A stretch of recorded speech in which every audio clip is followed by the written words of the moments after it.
조선왕의 어머니 2편. 나는 살아남은 어머니였습니다. 해경궁 홍씨. 나는 미친 세자의 아내였습니다. 그리고 뒤주에 갇힌 남자의 아내였습니다. 하지만 오늘 내가 이야기를 하는 이유는 남편 때문이 아닙니다. 나는 왕이 될 아이의 어머니였기 때문입니다. 사람들은 묻습니다. 어떻게 살아남았느냐고. 그러나 아무도 묻지 않습니다. 어떻게 버텼느냐고. 나는 해경궁 홍씨입니다. 그리고 오늘 살아남은 자의 이야기를 처음으로 들려드리겠습니다. 나는 1735년 풍산 홍씨 가문의 딸로 태어났습니다. 아버지 홍봉하는 영조의 신임을 받는 신하였고 우리 집안은 대대로 학문과 충절로 이름 높은 가문이었습니다. 어린 시절 나는 행복했습니다. 오빠들과 함께 뛰어놀고 아버지께 글을 배우고 어머니의 무릎에 앉아 자수를 놓던 시절. 그때는 몰랐습니다. 그 평범한 행복이 얼마나 소중한 것인지. 6살 되던 해 어머니께서 조심스럽게 말씀하셨습니다. 얘야, 너는 앞으로 궁으로 가야 한단다. 그 말의 의미를 그때는 이해하지 못했습니다. 궁이 무엇인지, 세자빈이 무엇인지, 그곳에서 내가 어떤 삶을 살아야 하는지. 1744년 나는 9살의 나이로 세자빈이 되었습니다. 혼례식 날 화려한 의복을 입고 가마에 올랐지만 나는 떨고 있었습니다. 어머니의 손을 놓기가 무서웠습니다. 엄마, 나 무서워요. 괜찮단다. 넌 강한 아이야. 세자빈이 되는 거란다. 하지만 나는 세자빈이 되고 싶지 않았습니다. 그저 집에 남아 오빠들과 놀고 싶었습니다. 궁궐문이 닫혔습니다. 그 순간부터 나는 더 이상 홍씨 집안의 딸이 아니었습니다. 조선 세자의 아내, 미래 왕비, 왕실의 도구. 사랑이 아니라 역할이었습니다. 세자 저하를 처음 본 것은 혼례식 날이었습니다. 그분은 나보다 1살 위인 10살이었습니다. 아직 어린 소년의 얼굴. 하지만 그 눈빛은 어린아이의 것이 아니었습니다.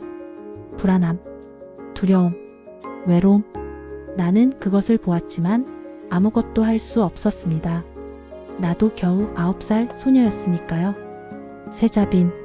그분이 나를 불렀을 때 나는 대답하지 못하고 고개만 숙였습니다. 괜찮습니다. 저도 무섭습니다. 그날 밤 처음으로 그분의 진심을 들었습니다. 나는 혼자입니다. 10살 소년의 고백이었습니다. 세자궁에서의 초기 생활. 세자궁은 넓었지만 차갑고 외로운 곳이었습니다. 낮에는 궁녀들이 나를 가르쳤습니다. 세자빈으로서 해야 할 일들, 예법, 언행, 처신. 모든 것이 정해져 있었고 조금이라도 어긋나면 꾸중을 들었습니다. 세자빈 마마, 그렇게 하시면 안 됩니다. 세자빈 마마, 더 단정하게 앉으셔야 합니다. 세자빈 마마, 웃으실 때도 조심하셔야 합니다.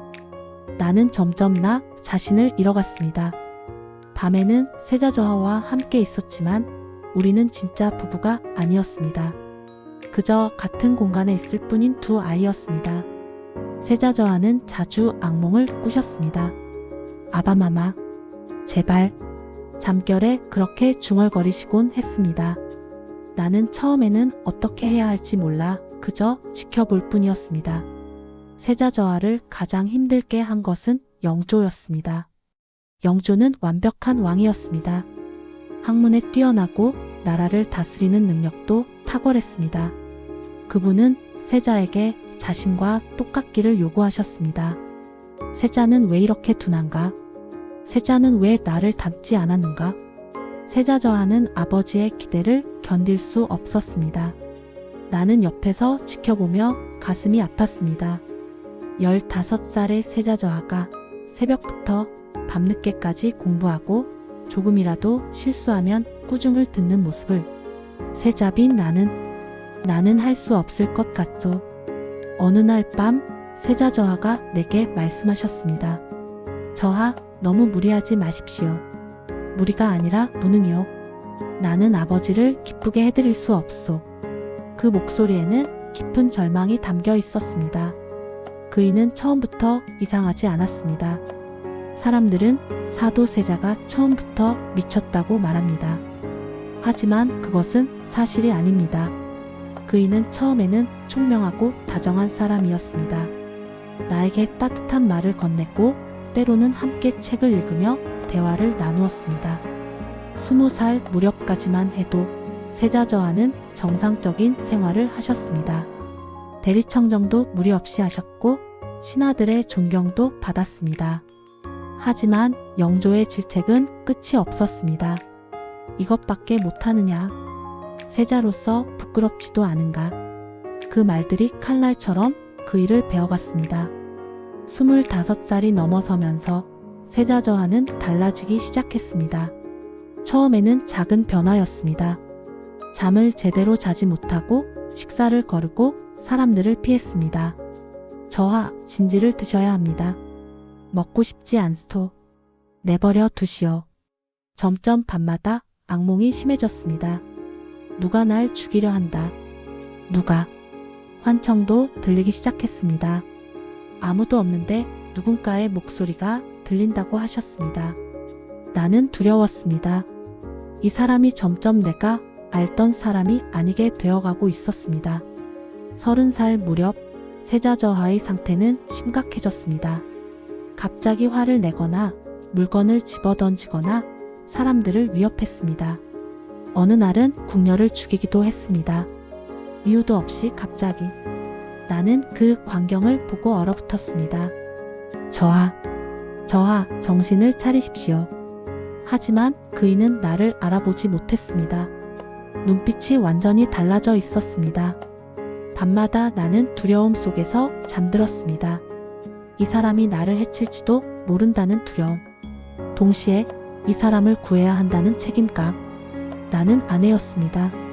하지만 어떻게 해야 할지 알 수 없었습니다. 궁 안에 소문이 퍼졌습니다. 세자저하께서 미치셨다. 신하들이 수군거렸고 영조께 보고가 올라갔습니다. 나는 선택의 기로에 섰습니다. 사실대로 말하면 세자저하는 폐위될 것입니다. 침묵하면 더 큰 비극이 일어날 수도 있습니다. 나는 침묵을 택했습니다. 영조께서 물으셨을 때도 괜찮습니다. 라고만 답했습니다. 세자저하를 보호하기 위해서였습니다. 하지만 그 침묵이 결국 더 큰 비극을 불렀습니다. 1752년 나는 아들을 낳았습니다. 진통 끝에 태어난 그 작은 생명을 보았을 때 나는 처음으로 희망을 느꼈습니다. 이 아이만큼은 행복하게 해주고 싶다. 하지만 곧 깨달았습니다. 이 아이가 태어난 곳이 궁궐이라는 것을, 이 아이의 아버지가 사도세자라는 것을. 세자저하는 아들을 보시며 웃으셨습니다. 그 순간만큼은 정상으로 돌아온 듯 했습니다. 우리 아들이요. 우리 아들. 하지만 그 행복은 오래가지 않았습니다.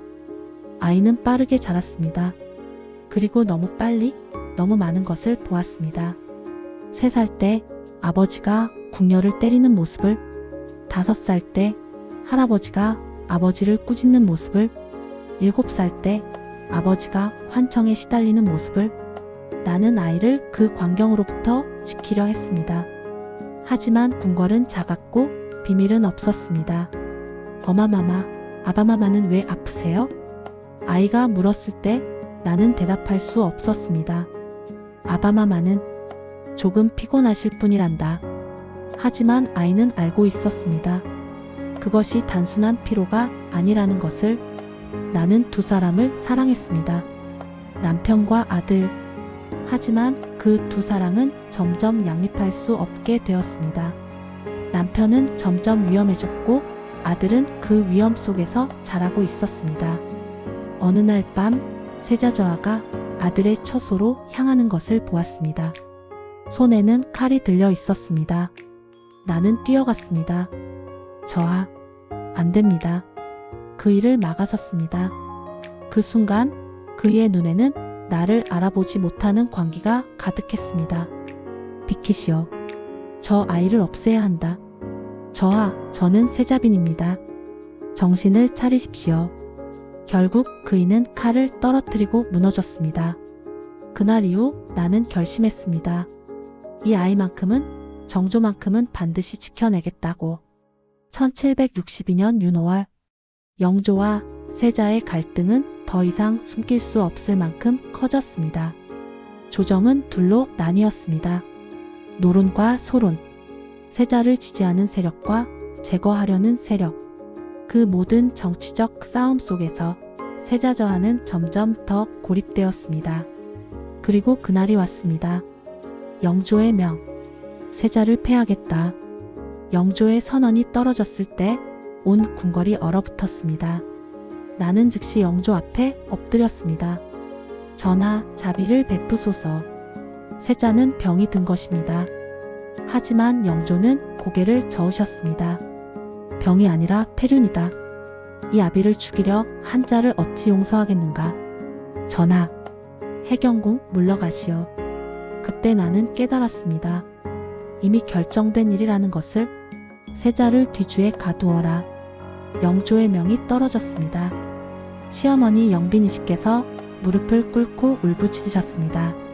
전하, 제발, 제발.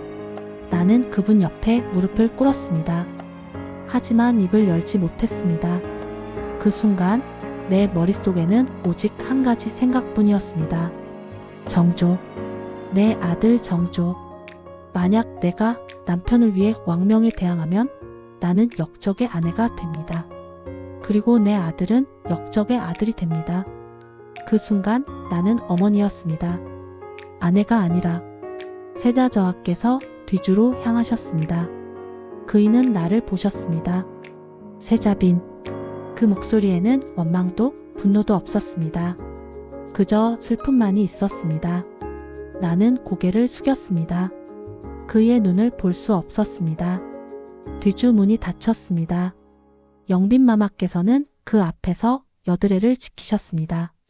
나도 함께 있었지만 나는 울 수 없었습니다. 울면 내 아들이 위험해집니다. 여드레 동안 매일 뒤주 안에서 들리는 신음소리. 물을 주시오. 더워. 숨을 쉴 수가 없소. 나는 그 소리를 들으며 속으로 울었습니다. 하지만 겉으로는 표정을 지켰습니다. 정조가 왔습니다. 10살의 아들이 뒤주 앞에 섰습니다. 어마마마, 저기 안에 아바마마가 계신가요? 그렇단다. 왜 꺼내드리지 않으세요? 나는 대답할 수 없었습니다.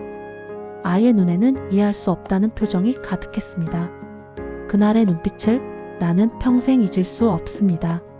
마지막 날, 8째 되는 날, 뒤주 안이 고요해졌습니다. 문이 열렸습니다. 나는 그 모습을 보았습니다. 형체를 알아볼 수 없을 만큼 변한 남편의 시신을. 영빈마마께서 아들의 시신을 안고 통곡하셨습니다. 나는 울지 못했습니다. 정조가 내 손을 잡았습니다. 어마마마. 그 손을 꼭 잡으며 생각했습니다. 이 아이만큼은 살려야 한다. 이 아이만큼은.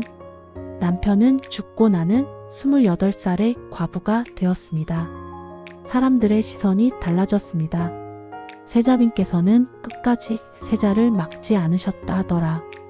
남편이 죽는 것을 보고만 있었다더라. 비난의 목소리가 들렸습니다. 나는 아무 말도 하지 않았습니다. 변명하지 않았습니다. 변명하는 순간 내가 왜 그렇게 했는지 이유를 말해야 하고, 그러면 내 아들이 위험해집니다.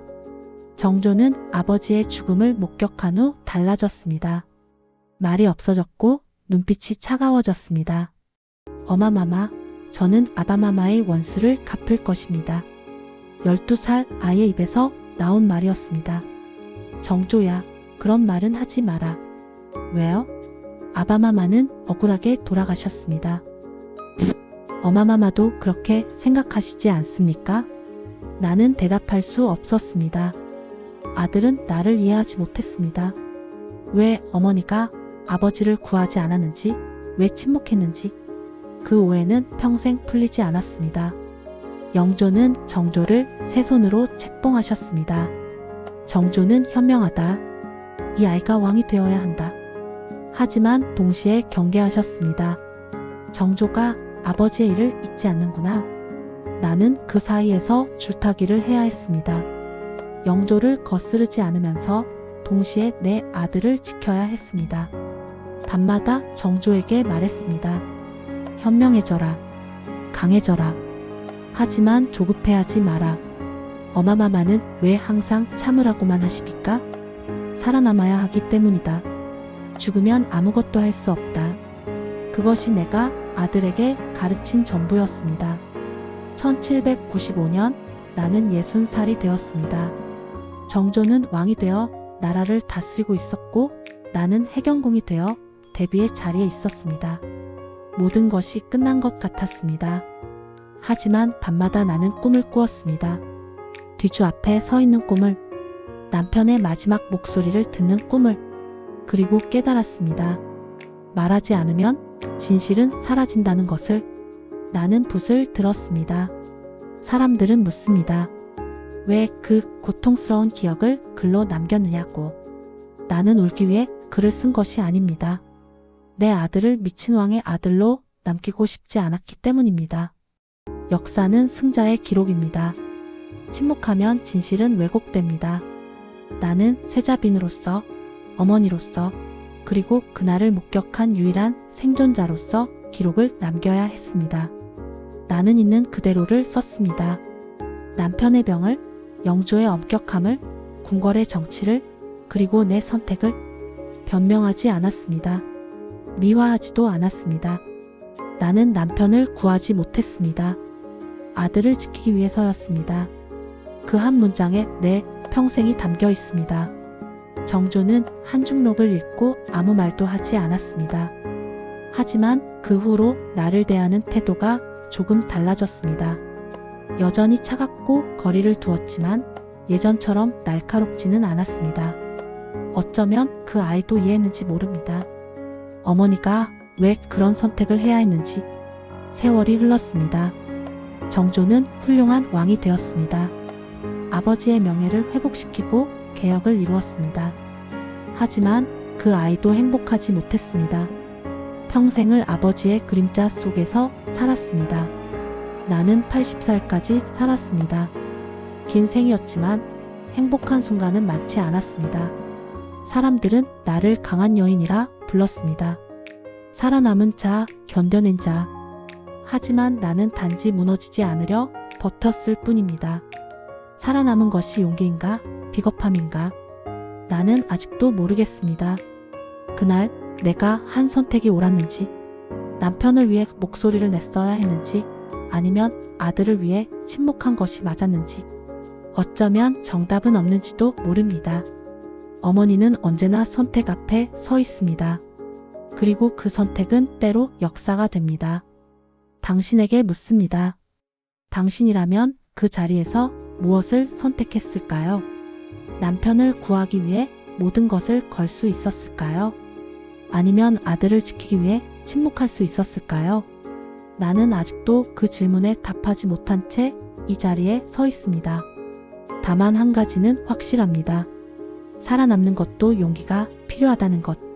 무너지지 않고 버티는 것도 싸움이라는 것. 나는 해경궁 홍씨입니다. 사도의 아내였고 정조의 어머니였습니다. 그리고 무엇보다 살아남은 여인이었습니다. 다음 편 예고. 다음 이야기는 아들이 왕이 되었지만 끝내 안아보지 못한 또 다른 어머니의 이야기입니다. 적자가 아니라는 이유로, 후궁의 아들이라는 이유로 평생을 숨죽이며 살아야 했던 광해군의 어머니 공빈김씨의 이야기를 들려드리겠습니다.